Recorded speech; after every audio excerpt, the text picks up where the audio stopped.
Today's date is 23. 23.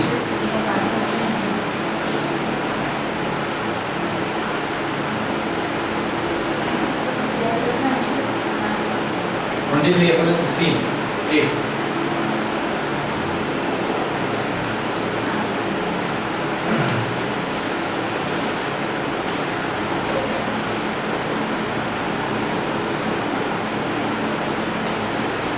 ये सब कुछ हो गया। Spherical conductor capacity, parallel plate capacitor done, series combination done, parallel combination भी हो गया।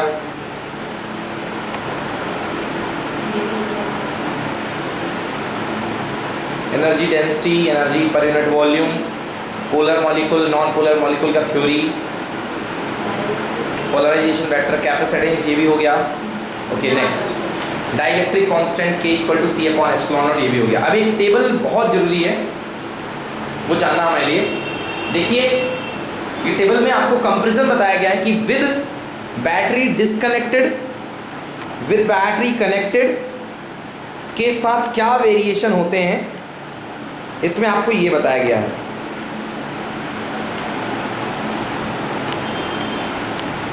इस टेबल में आपको ये बताने की कोशिश की गई है कि इसमें क्या वेरिएशंस हुआ करते हैं। सबसे पहले फिजिकल क्वांटिटी यहाँ पे दी गई है। Physical quantity, so electric slab, ये with dielectric slab, without dielectric slab तो आप हर कुछ पढ़ चुके हैं, और विद डाइलेक्ट्रिक स्लैब में आपको बता रहा हूँ। पहली चीज फिजिकल क्वांटिटी चार्ज। अगर बैटरी डिस्कनेक्टेड है तो चार्ज सेम रहेगा, अगर बैटरी डिस्कनेक्टेड है तो चार्ज सेम रहेगा, और अगर बैटरी कनेक्टेड है तो डाइलेक्ट्रिक स्लैब में चार्ज इंक्रीज होता जाएगा, क्योंकि कैपेसिटी इंक्रीज होती है। क्यों? फॉर्मूला होता है Q equal to C into V, formula equal to Q equal to C into V. Okay, तो जो C हो जाता है, अगर डाइलेक्ट्रिक आपने रख दिया है तो C की वैल्यू हो जाती है K इंटू C, याद आया ना? तो चार्ज होगा, इंक्रीज होगा। अगर डाइलेक्ट्रिक आप इंसर्ट करोगे तो चार्ज क्या होगा? इंक्रीज होगा, याद आया? सेकेंड, कैपेसिटेंस, पता है भाई, इंक्रीज होगा। अगर बैटरी डिस्कनेक्टेड है तो कैपेसिटेंस इंक्रीज होगा, और यदि बैटरी कनेक्टेड है तो भी कैपेसिटेंस क्या होगा? इंक्रीज ही होगा, क्योंकि कैपेसिटेंस के डेरिवेशन में हमने पढ़ रखा है कि कैपेसिटर में यदि डाइलेक्ट्रिक इंसर्ट किया जाता है तो कैपेसिटी बढ़ती है। इलेक्ट्रिक फील्ड, अगर बैटरी डिस्कनेक्टेड है तो डिक्रीज होगा, समझ में आया ना? और अगर बैटरी कनेक्टेड है तो जो इलेक्ट्रिक फील्ड में कमी आएगी, किसकी वजह से? पोटेंशियल में कमी की वजह से उसकी भरपाई वो कर देगा। तो बैटरी कनेक्टेड होने पर इलेक्ट्रिक फील्ड क्या रहेगा? सेम। नहीं आया समझ में? अरे कल ही तो बताया था कि बैटरी अगर कनेक्टेड रहेगी तो वो उतने चार्जेस की जितनी कमी होती है वो चार्जेस ले लेगा सोर्स से, है ना?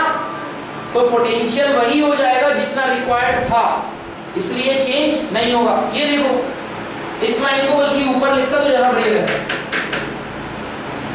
अगर बैटरी डिस्कनेक्टेड है तो पोटेंशियल डिक्रीज, क्योंकि V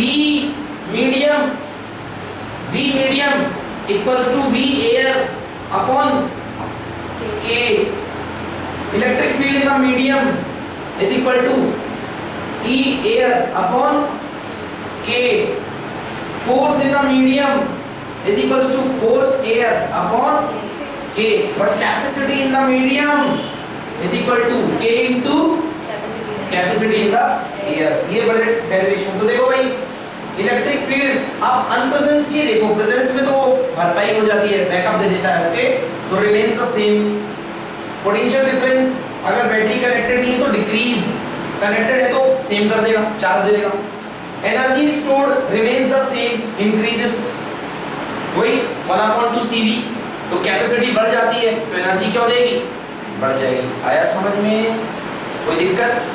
ये सबसे ज्यादा कंफ्यूज करेगा, और न्यूमेरिकल के समय में यही आपकी मदद करेगा, ये चार्ट आपको, ठीक है ना? ये न्यूमेरिकल आपको बहुत हेल्प करेगा। यस, आपको कुछ प्रॉब्लम है, सब कुछ आगे समझ में ना?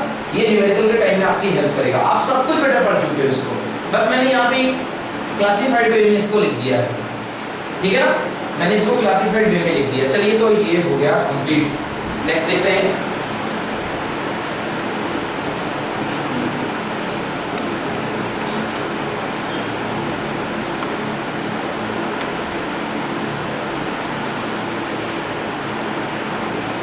हाँ, वान डी ग्राफ जनरेटर। वैसे तो नई बुक से ये सिलेबस से हटा दिया गया है, मतलब सिलेबस से कंप्लीटली हटा दिया गया है, फिर भी 2-3 साल तक थोड़ा सा डर सा लगता है कि कहीं आ ना जाए, पेपर सेट करने वाले रख ना दें। Van de Graaff generator last year 2014 में भी लोग बोल रहे थे कि हटा दिया गया है और एग्जाम में आ गया था 4 मार्क्स का।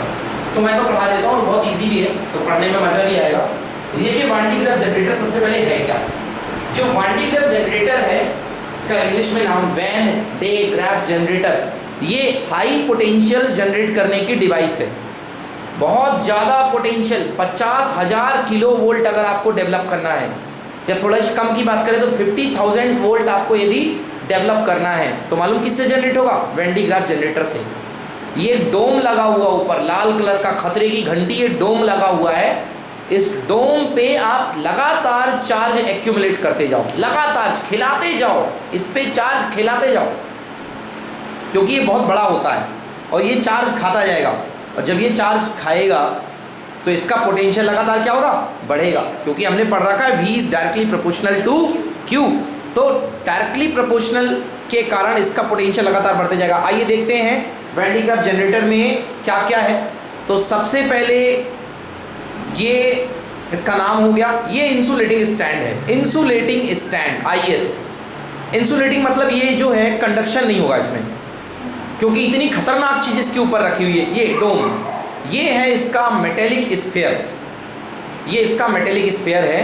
और ये आपको दिख रही है P1 मतलब पुल्ली 1 और P2 मतलब पुल्ली 2, और P1 और P2 के ऊपर से जाता हुआ ये बेल्ट। अभी इस बेल्ट को हम घुमाएंगे, तो पुल्ली 1 अगर घूम गई तो पुल्ली 2 भी बेल्ट के सारे घूमेगी, जैसे चक्की में मोटर घूमती है ना। ये देखिए यहाँ पे रखी हुई है मोटर, मोटर से कनेक्ट हुआ बेल्ट और पुल्ली 1 को घुमाना शुरू।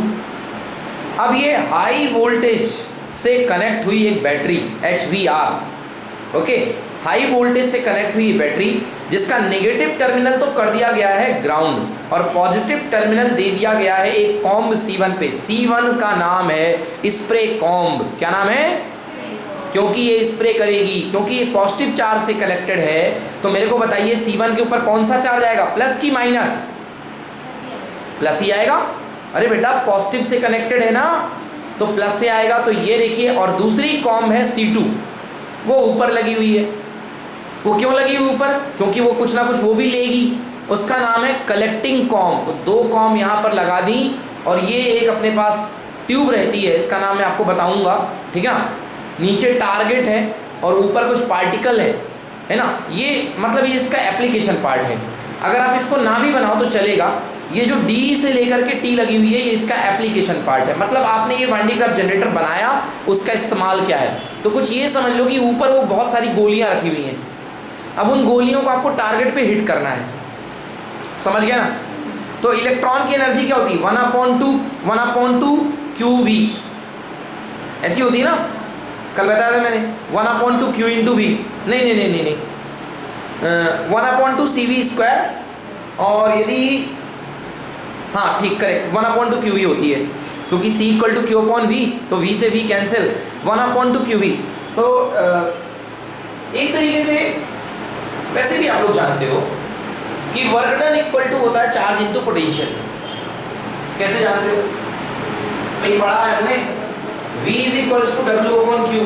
सो W = Q इनटू, तो अगर चार्ज को फिक्स कर दिया जाए तो इसको जोरदार थप्पड़ मार करके भगाने वाला कौन है? वर्क लेने वाला, पोटेंशियल। मतलब चार्ज को आप जितना हैवी पोटेंशियल दोगे, उससे आप उतना ज्यादा काम करवा सकते हो। और अगर उसकी इसी काम करवाने की एबिलिटी को, वर्क को, एनर्जी को आप एक थोड़ा सा ट्विस्टेड नेम दे दो, काइनेटिक एनर्जी, तो वो काइनेटिकली भाग सकता है, बहुत तेज भागेगा इलेक्ट्रॉन, यस और नो।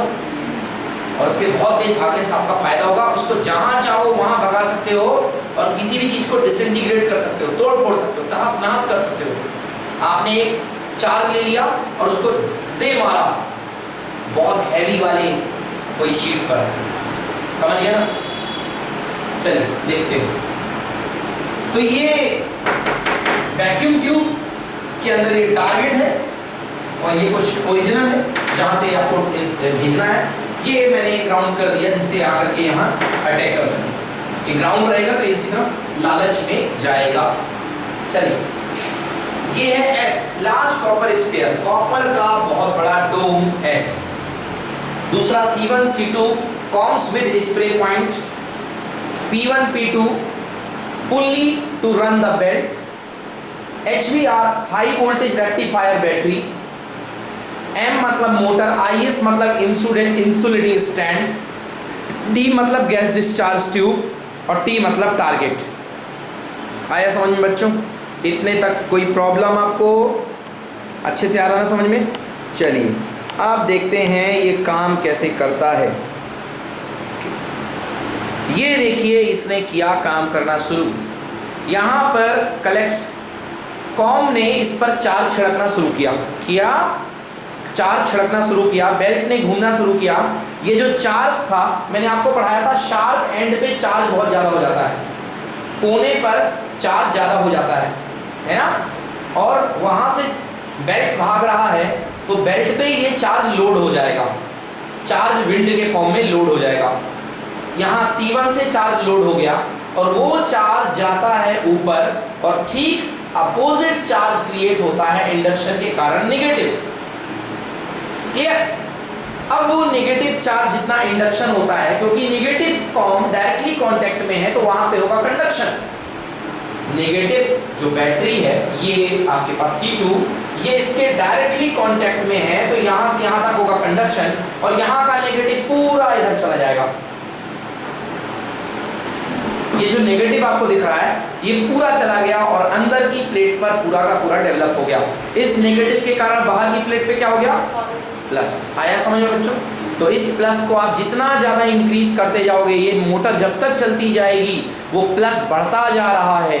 समझ रहे हैं आप? ये कोई सीरीज नहीं लगी है जो लिप लिप हो रही है वहाँ पे, ये प्लस बता रहा है कि लगातार बढ़ता जा रहा है और इस वजह से इसका पोटेंशियल लगातार इंक्रीज होगा कि डिक्रीज होगा? इंक्रीज होगा, ठीक ना। और आप चाहें तो जब तक इसको यूज़ कर सकते हैं। समझ में आ गया? और ज़रूरी बात, ये जो पूरा का पूरा चैम्बर होता है, ये जो पूरा का पूरा अरेंजमेंट है, इसको हम एक इवैक्यूएटेड बॉक्स के अंदर रखते हैं। इवैक्यूएटेड बॉक्स, इवैक्यूएटेड मतलब एक ऐसा बॉक्स जिसके अंदर वैक्यूम हो। कल मैंने बताया था कि जो वैक्यूम की डाइलेक्ट्रिक स्ट्रेंथ होती है वो कितनी होती है? इनफाइनाइट। कितनी होती है? इनफाइनाइट। मतलब वैक्यूम में डाइलेक्ट्रिक इनफाइनाइट तक एग्जिस्ट करता है। आप कितना भी वोल्टेज लगाओगे वैक्यूम में स्पार्क नहीं होगा। समझ गया ना? तो इस पूरे सिस्टम को हम वैक्यूम के अंदर रख देते हैं। ये इसका प्रिंसिपल है, ये इसका कंस्ट्रक्शन है, ये इसकी वर्किंग है और ये इसका यूजेस है। ठीक ना? सबसे पहले यूज पढ़ लेते हैं, बाकी की चीजों को हम बाद में पढ़ लेंगे। Uses: Van de Graaff generator is used to produce very high potential difference in order of the several million volt। लो सर जी तो बात कर रहे थे 1000 की, ये मिलियन वोल्ट में जनरेट करता है to accelerating the charge particle. मैंने बताया था अभी एक चार्ज पार्टिकल को जहां आपको अटैक करना हो वहां पे अटैक करवा दो उसका यूज करके। The beam of accelerated charge particle are used to trigger nuclear reaction. हाँ, न्यूक्लियर रिएक्शन को ऑन ऑफ करने के लिए चार्ज पार्टिकल की बीम का इस्तेमाल किया जाता है। Okay, the beam is used to break atom for various experiment in physics.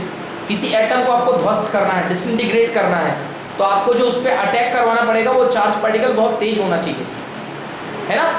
तो करते हैं। In medicine such beams are used to treat cancer. हाँ,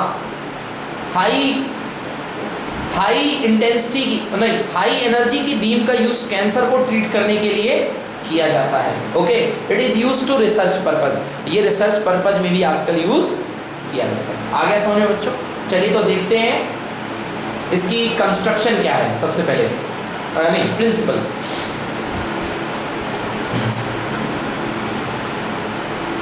हाँ, पढ़िए आप लोग principal.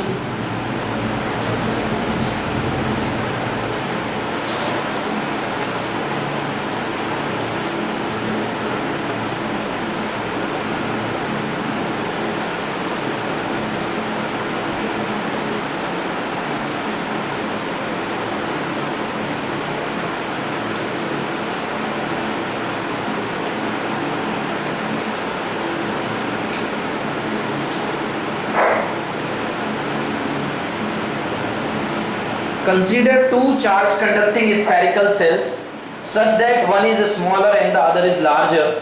When the smaller one is kept inside the larger one and connected together, charge from the smaller one is transferred to the larger cell irrespective of the higher potential of the larger cell. Yes, the charges reside on the outer surface of the outer shell and the potential of the outer cell increases considerably. Yes, आपको पता है कि charge जो होता है केवल outer cell पे exist करता है, तो अगर एक छोटे गोले और बड़े गोले को आप कनेक्ट कर दोगे तो चार्ज चला जाएगा। दूसरी बात ये जो बता रहे हैं कि शार्प पॉइंट पे electric density, surface density higher हो जाती है हो जाती है ना, क्योंकि वॉल्यूमेट्रिक तो वो सेम हुआ करती है, बट यदि आप 2D की बात करो सरफेसली वो वेरी हुआ करती है, मैंने बताई थी आपको ये बात। तो sharp point surfaces of a conductor have large surface charge density and a electric field created by them is very high compared to the dielectric strength of the dielectric air. Yes, therefore air surrounding these conductor get ionized. मैंने बोला ना air ionized हो जाती है, like the charges are repelled. Yes, and the like charges are repelled by the charge point conductors causing the discharge action known as corona discharge or action of points. The spirit charge moving with a high speed cause electric wind. क्या होता है जब एक ही point पर बहुत सारे positive charge आ जाएंगे तो वही पॉइंट पर जो पिछला पॉजिटिव चार्ज है पीछे वाला वो आगे वाले को धक्का मारेगा, बोलेगा मैं भी पॉजिटिव हूं तू भी पॉजिटिव है ना, भाग यहां से।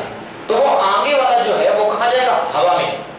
और अगर वहां पे आप जो है बेल्ट मतलब हवा में जब जाएगा और एक बहुत तेज से जाता हुआ बेल्ट यहाँ पे गुजर रहा है ना, देखो भाई ये देखो ये बेल्ट वो उसने